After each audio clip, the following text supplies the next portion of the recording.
So, as I said, we're now going to discuss Poseidon principles with two experts. First of all, Morgane from the Poseidon Principle Secretariat at the Global Maritime Forum, and James AMOS, Head of Marine France.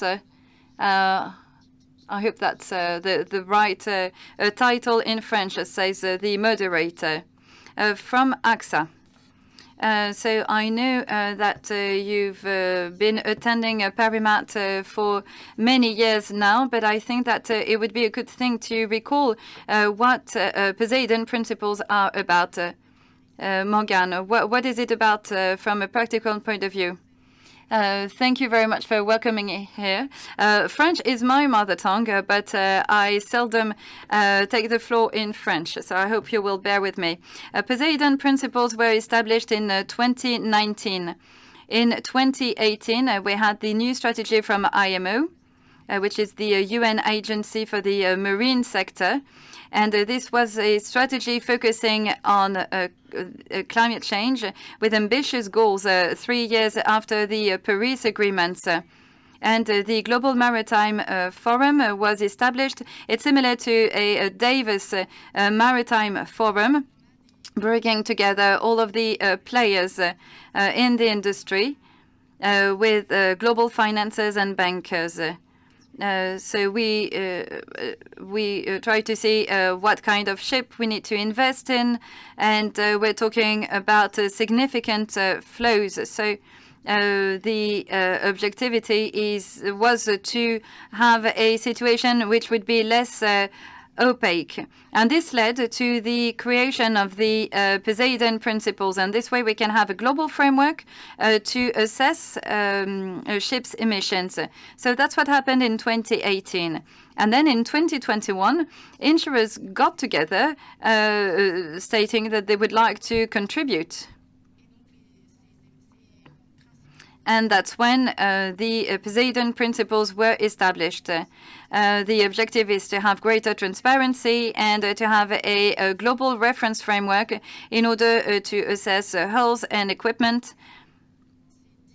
And today, the 10 signing parties, such as XXL and SCORE, that are represented here in the room, are now involved in this. So this is really a brief presentation of these principles.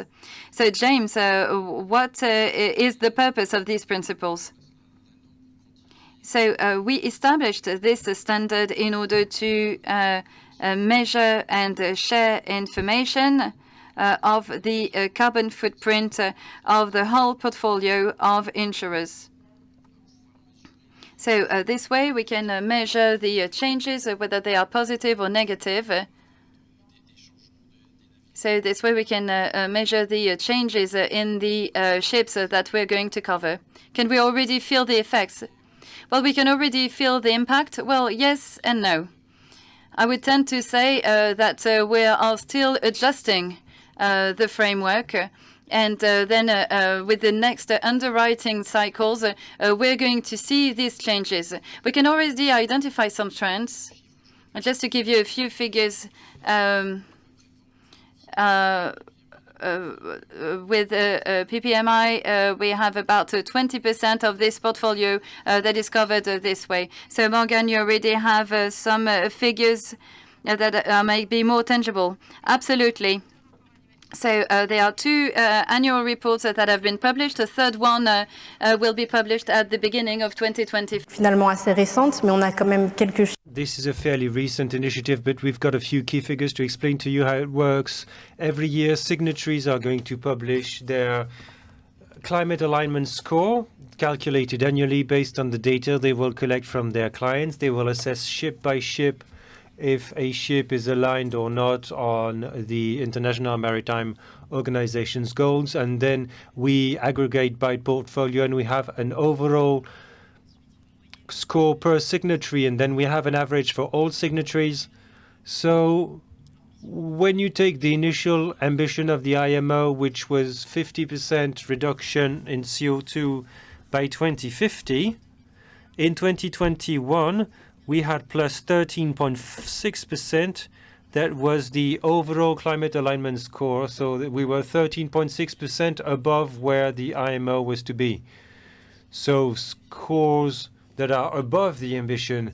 And so we are more climate aligned, that's number one, but we could also have concrete dialogues with clients, with brokers, and you can see transparency being established, and the idea is that the data won't be used to penalize to get ships outside of contracts. That's not the goal at all. We want to have a common assessment tool and to move forward concretely in this dialogue with clients.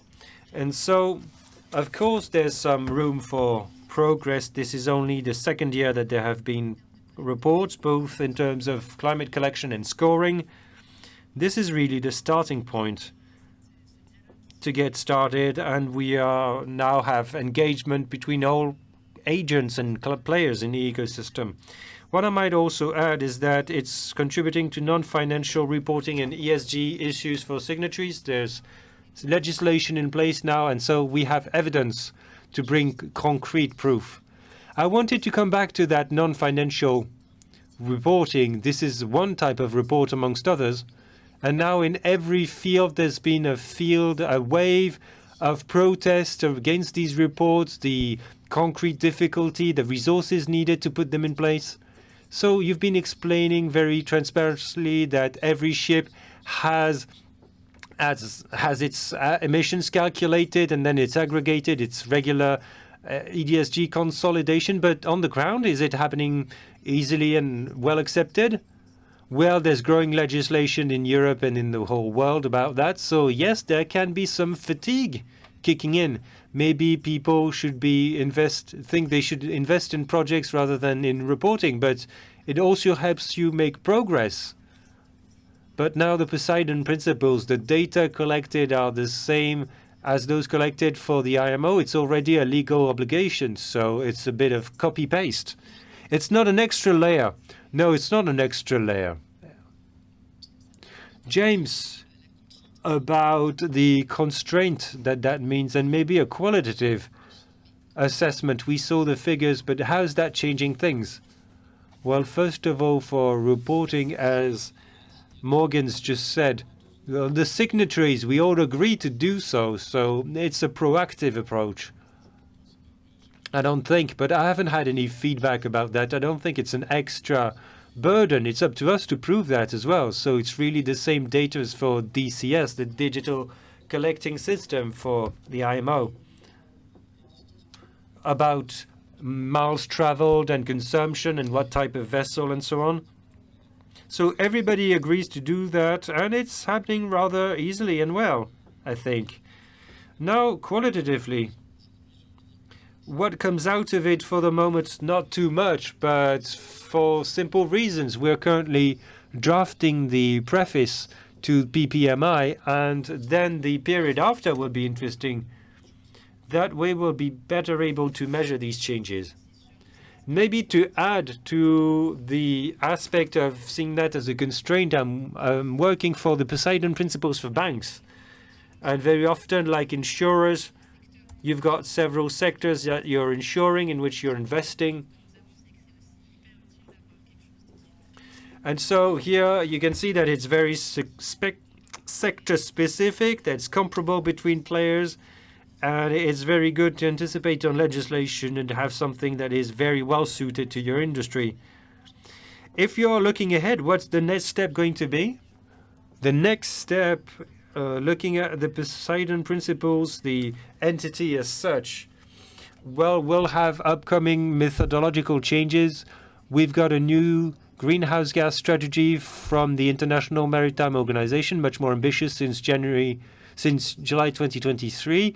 And it's now aligning with the Paris Agreement, because so far the business was outside the Paris Agreement. So they want to be net zero by or around 2050 with intermediate milestones in the meantime. And it's looking at the whole life cycle.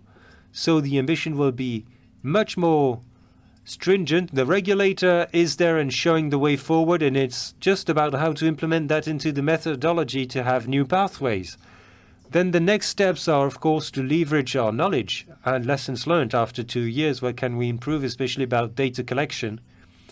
We know that for insurers, there are a lot of ships being covered. How can we improve the process? And then how can we increase the number of signatories and expand to other regions?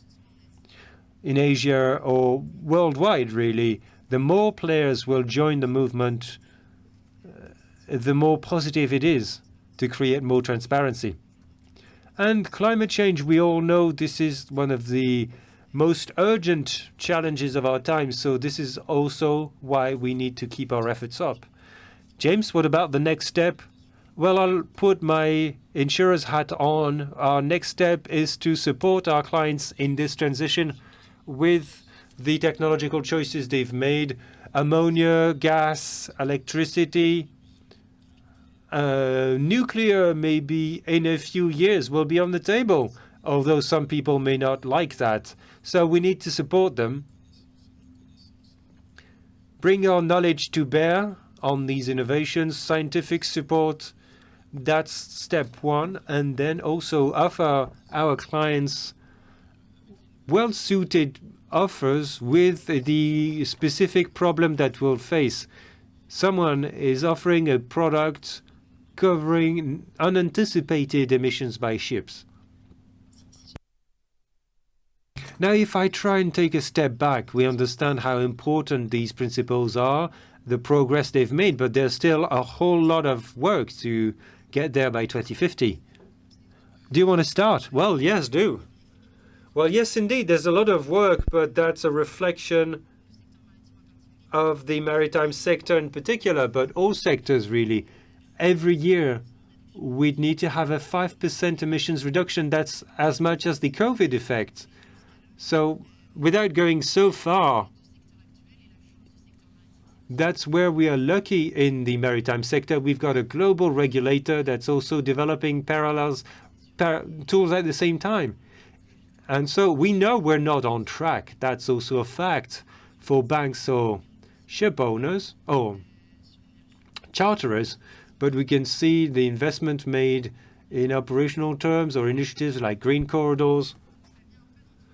So it's happening in every direction, but where we are lucky is that we're one of the most efficient in terms of cargo transport. So how can we bring this transition about in terms of energy and fluids by leveraging transparency? But there's a lot to do, but there are solutions. So how can we put them in place collectively as well? Yes, there are a lot of things to do, and it's all for the better. But I think that improvements won't be linear. They will be exponential. As we change the fleets, we'll see such an improvement in terms of emissions reductions. So yes, there's a whole lot of things to do, but we need to keep the faith. One closing comment. My closing comment is that I would